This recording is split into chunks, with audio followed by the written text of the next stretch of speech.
John chapter 6. Some time after this, Jesus crossed to the far shore of the Sea of Galilee, that is, the Sea of Tiberias.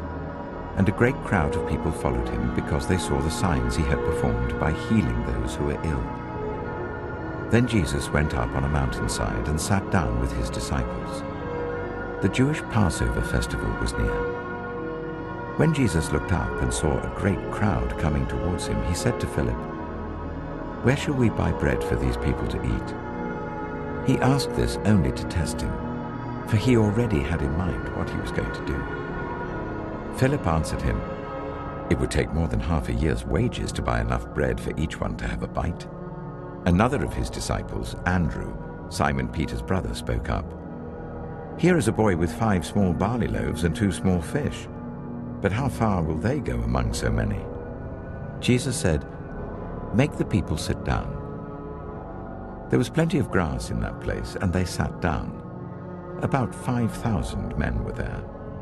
Jesus then took the loaves, gave thanks, and distributed to those who were seated as much as they wanted.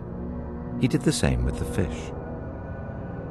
When they had all had enough to eat, he said to his disciples, "Gather the pieces that are left over, let nothing be wasted." So they gathered them and filled 12 baskets with the pieces of the 5 barley loaves left over by those who had eaten. After the people saw the sign Jesus performed, they began to say, "Surely this is the prophet who is to come into the world."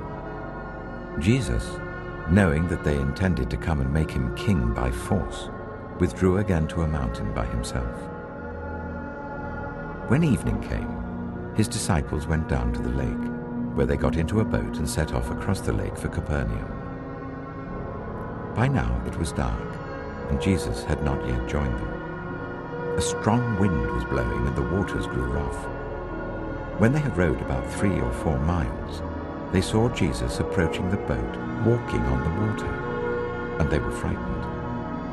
But he said to them, "It is I, don't be afraid."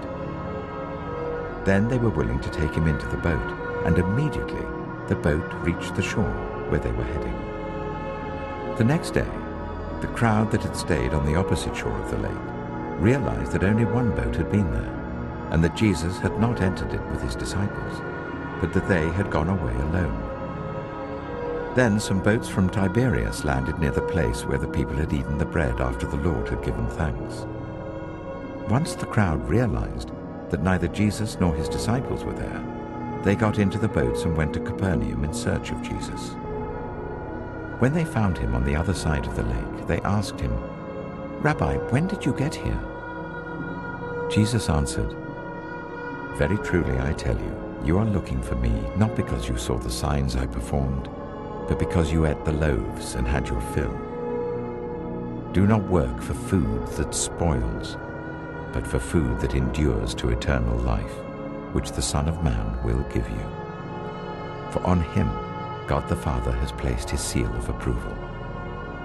Then they asked him, "What must we do to do the works God requires?" Jesus answered, "The work of God is this, to believe in the one he has sent."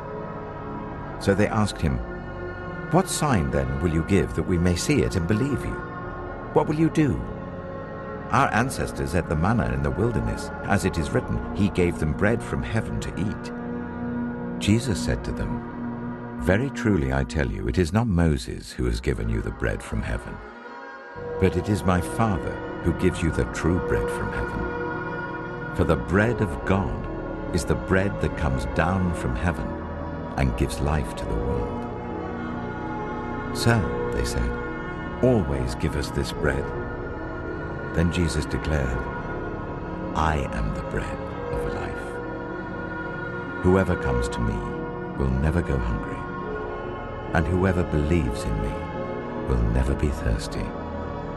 But as I told you, you have seen me, and still you do not believe. All those the Father gives me will come to me, and whoever comes to me I will never drive away. For I have come down from heaven not to do my will, but to do the will of him who sent me.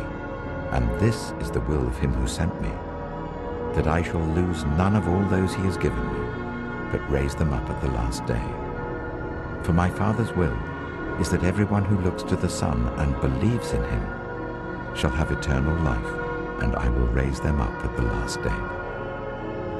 At this, the Jews there began to grumble about him because he said, "I am the bread that came down from heaven."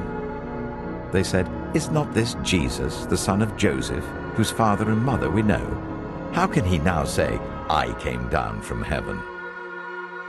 "Stop grumbling among yourselves," Jesus answered. "No one can come to me unless the Father who sent me draws them, and I will raise them up at the last day. It is written in the prophets, 'They will all be taught by God.' Everyone who has heard the Father and learned from him comes to me. No one has seen the Father except the one who is from God. Only he has seen the Father. Very truly I tell you, the one who believes has eternal life. I am the bread of life. Your ancestors ate the manna in the wilderness, yet they died. But here is the bread that comes down from heaven, which anyone may eat and not die. I am the living bread that came down from heaven. Whoever eats this bread will live forever. This bread is my flesh, which I will give for the life of the world." Then the Jews began to argue sharply among themselves, "How can this man give us his flesh to eat?" Jesus said to them, "Very truly I tell you, unless you eat the flesh of the Son of Man and drink his blood, you have no life in you. Whoever eats my flesh and drinks my blood has eternal life, and I will raise them up at the last day. For my flesh is real food, and my blood is real drink. Whoever eats my flesh and drinks my blood remains in me, and I in them. Just as the living Father sent me, and I live because of the Father, so the one who feeds on me will live because of me. This is the bread that came down from heaven. Your ancestors ate manna and died, but whoever feeds on this bread will live forever." He said this while teaching in the synagogue in Capernaum. On hearing it, many of his disciples said, "This is a hard teaching. Who can accept it?" Aware that his disciples were grumbling about this, Jesus said to them, "Does this offend you? Then what if you see the Son of Man ascend to where he was before? The Spirit gives life, the flesh counts for nothing. The words I have spoken to you, they are full of the Spirit and life. Yet there are some of you who do not believe." For Jesus had known from the beginning which of them didn't believe and who would betray him. He went on to say, "This is why I told you that no one can come to me unless the Father has enabled them." From this time, many of his disciples turned back and no longer followed him. "You do not want to leave too, do you?" Jesus asked the 12. Simon Peter answered, "Lord, to whom shall we go? You have the words of eternal life.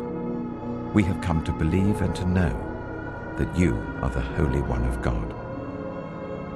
Then Jesus replied, "Have I not chosen you, the 12? Yet one of you is a devil." He meant Judas, the son of Simon Iscariot, who, though one of the 12, was later to betray him.